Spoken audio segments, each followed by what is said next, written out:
Saudara-saudara kekasih di dalam nama Tuhan Yesus Kristus, Shalom Aleichem, Bishem Hamashiach. Waalaikumsalam. Ada orang berpendapat bahwa Allah karena kemahakuasaannya, karena kedaulatannya, bisa secara bebas menentukan manusia. Ada yang masuk neraka dan ada yang masuk surga.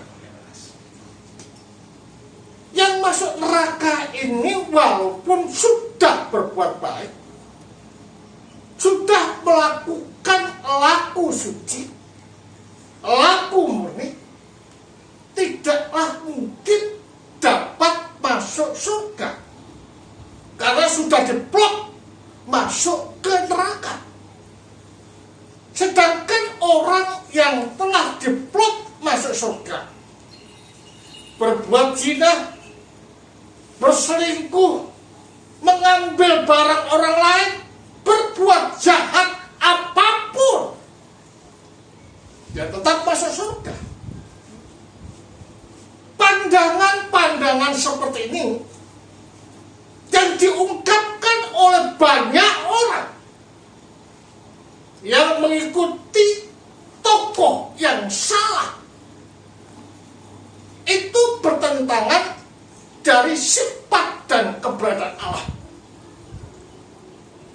Makanya di dalam doa kita dikuatkan bahwa segala sesuatu yang baik itu datangnya dari atas. Dari siapa? Dari Allah yang Maha Kuasa, dari Allah yang baik, dari Allah yang suci. Berarti kalau demikian, tidak terlintas dalam pikiran Allah untuk menciptakan sesuatu yang berbeda dari sifatnya. Allah itu baik, maka yang diciptakan itu baik. Allah itu murni, maka yang diciptakan itu murni. Allah itu tanpa cacat, maka yang diciptakan itu pun tanpa cacat. Nah ini sesuai dengan apa yang dikatakan oleh Paulus di dalam suratnya, bahwa sebelum dunia dijadikan, Allah itu memilih manusia di dalam dia supaya tidak bercacat di hadapan Allah. Berarti landasan manusia itu tak bercacat siapa? Firman. Nah, karena itulah tidak masalah kalau di dalam Kejadian 1 ayat 26 sampai 27 dikatakan bahwa manusia itu adalah image of the image, gambar dari sang gambar. Artinya apa? Artinya manusia mempunyai potensi sebagai pemantul, perefleksi hubungan Allah di dalam dirinya sendiri. Karena itulah manusia, sebagaimana Allah itu mempunyai kehendak bebas di dalam dirinya, manusia yang adalah image of the image juga mempunyai kehendak bebas di dalam dirinya. Ada orang mengatakan kalau Allah itu maha tahu dan maha menyelidik batin manusia. Tahu dong, kalau manusia yang diciptakan itu berbuat dosa. Kalau tahu dong, kalau manusia itu akan memberontak Allah. Tahu dong bahwa manusia akan berbuat sesuatu yang bertolak belakang dari Allah. Jawabannya apa? Gereja mengatakan Allah tahu. Tetapi mengapa Allah tidak mengatakan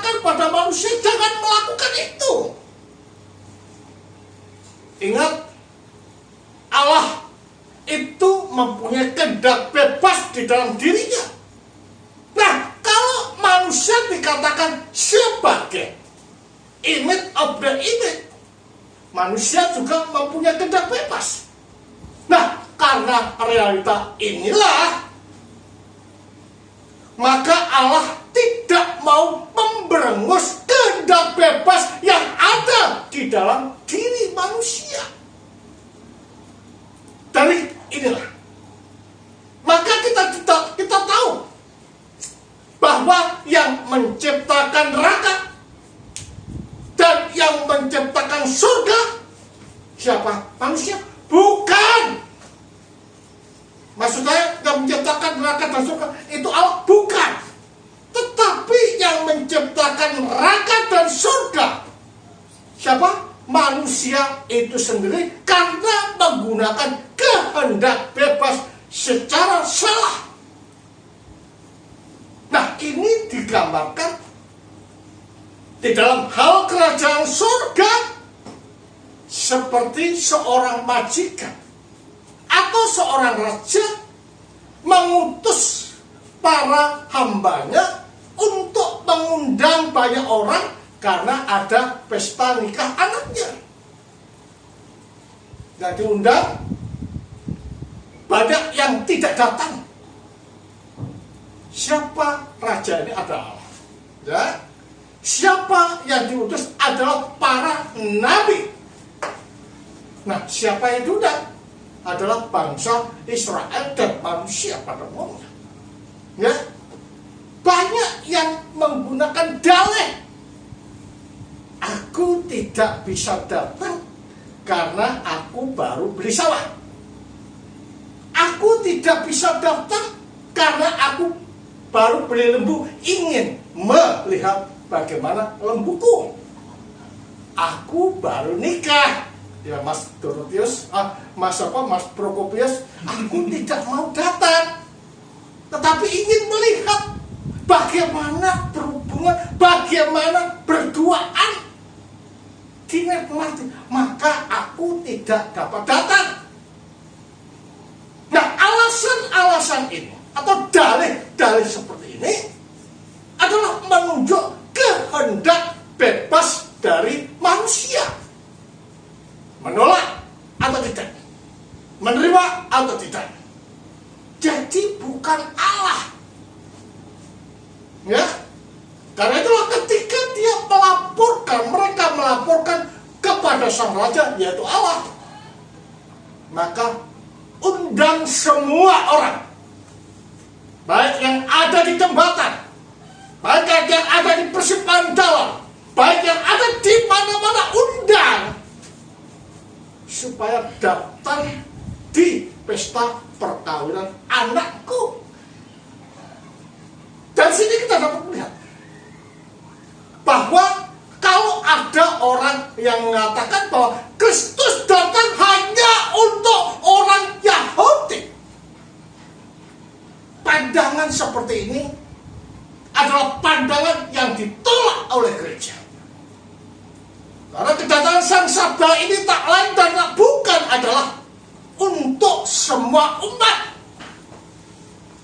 Nah, kita tahu mengapa demikian, karena umat itu, manusia itu tidak peduli orang Israel, tidak peduli orang Gadol, tidak peduli orang Wiyong, tidak peduli orang Kutisari, Amerika, Australia, dan lain sebagainya, adalah gambar Allah. Semua dipilih oleh Allah, semua dijanjikan oleh Allah. Untuk apa? Untuk menyatu tunggal dengan Allah. Tetapi alasan-alasan yang dibuat inilah menjadikan bangsa Israel yang adalah bangsa terpilih itu tidak masuk. Tetapi yang masuk adalah orang-orang di luar Israel, termasuk orang Kutisari, ya Mas Andre, termasuk orang Wiyong, termasuk juga orang Gadol, Amerika, Sinoman, juga semua masuk di dalam lingkup pilihan Allah. Ya, jadi kan demikian kedatangan Sang Sabda dengan sebutan Yesus Kristus ini adalah untuk semua umat dan dipilih sebagai pribadi-pribadi, sebagai individu-individu untuk tak bercacat di hadapan Allah. Apa akibatnya? Kalau ada pandangan yang mengatakan ada masuk surga dan neraka, itu adalah mengurangi keberadaan Allah yang adalah cinta kasih. Landasan seperti ini, saudara, yang dipakai oleh Paulus di dalam hal menyatakan Kristus telah bangkit, kasih Allah kepada manusia, yaitu dia akan merasa sedih, merasa gundah jikalau anak-anak yang dilahirkan berdasarkan pemberitaannya itu sedih. Karena apa? Karena it's not strong their faith. Dia akan sedih. Tetapi Paulus akan merasa happy dan mengalami ekstasi di dalam dirinya jikalau melihat anak-anak rohaninya yang dilahirkan melalui pemberitaan itu gembira. Artinya apa? Artinya sebagai tubuh Kristus, gunakan kehendak bebas secara benar, ya, secara suci, secara murni, sehingga kehendak bebas yang digunakan secara bersih inilah yang memampukan kita mendapatkan apa itu keselamatan. Karena keselamatan bukan hanya pengakuan yang terbatas pada otak kita ini, tetapi keselamatan adalah pertemuan pribadi yang menjadikan kita menyatu dengan Allah melalui pribadi Yesus dalam apa? Di dalam sakramen yang dilakukan di dalam gereja. Karena itulah kesakramen mempunyai peranan yang penting di dalam gereja untuk mengangkat harkat martabat manusia. Dan sini kita dapat mengatakan bahwa sakramen perjamuan kudus atau sakramen-sakramen lain yang ada di dalam gereja adalah obat atau penuntun kepada ketidakbinasaan yang membawa kita kepada kekekalan. Karena itulah gereja tanpa sakramen itu bukan gereja. Gereja harus ada sakramen, dan itu merupakan suatu puncak di mana kita bisa berondro-wino, pesta bersama-sama dengan Kristus. Lah, orang dapat berpesta dengan Kristus atau masuk di dalam lingkup ilahi harus apa? Memakai pakaian kemanten. Nah, pakaian kemanten ini apa, saudara? Pakaian kemanten ini adalah menunjuk pada laku baik, tindakan baik, kata-kata baik, dan laku suci. Nah, itu sebabnya Yesus mengatakan, kumpulkanlah harta di surga, ingat, dan kalau tidak bisa menghancurkannya, pencuri tidak bisa mencurinya. Artinya apa? Artinya kehidupan manusia ini harus bisa mengekang dirinya menuju kesucian, menuruti jalan-jalan Allah, sehingga kita bisa memakai pakaian kemanten, pakaian kesucian, pakaian kemurnian, pakaian kemuliaan, dan itu didapat melalui penyatu tunggalan dengan Kristus. Nah, penyatu tunggalan yang kita lakukan berdasarkan kehendak dan pilihan yang baik, ingin menyatu dengan Allah dan menghindarkan keinginan dunia dan laku dunia di dalam kehidupan kita. Jadi kalau demikian, saudara, Gunakan kehendak bebas secara baik. Satukan dirimu dengan Allah. Karena melalui Allah di dalam pribadi Yesus Kristus yang adalah jelmaan daripada Sang Firman itu, yang dapat mengangkat harkat martabat kita, yang dapat menyucikan kita, yang dapat menyelamatkan kita. Sebagai suatu prinsip dari kehidupan kita, jangan pernah berhenti menggunakan kehendak bebas sebagaimana aturan yang Allah kehendaki, yaitu aturan suci, laku suci di dalam kehidupan kita. Kemuliaan bagi Sang Bapa, Sang Putra, serta Sang Roh Kudus. Amin.